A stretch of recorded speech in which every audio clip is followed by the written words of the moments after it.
डगर बहारत होता सुबह से शाम रहे दर्शन दिए हो दिलनियों के नाम दर्शन दिए हो दिलनियों के नाम पंख निहारत अरे डगर बहारत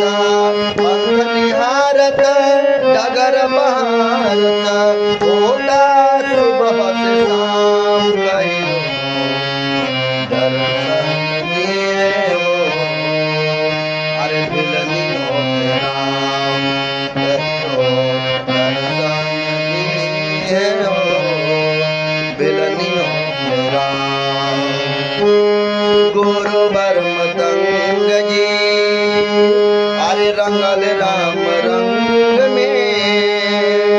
बालिका से प्रीत भइल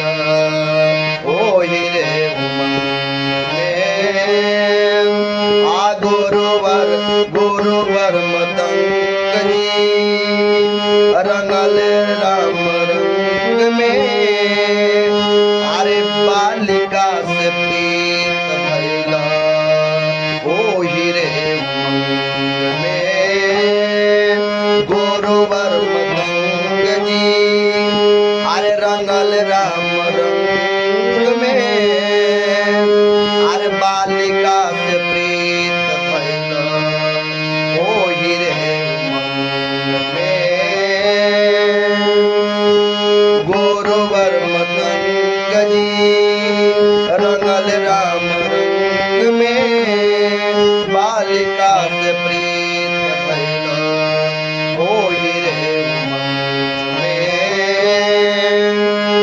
नाम रूप नाम रूप अरु लीला धर्म के नाम रूप अरु लीला धर्म के सुमिरन आठोया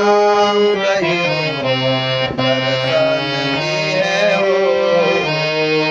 अरे बिलनियों के राम कही हो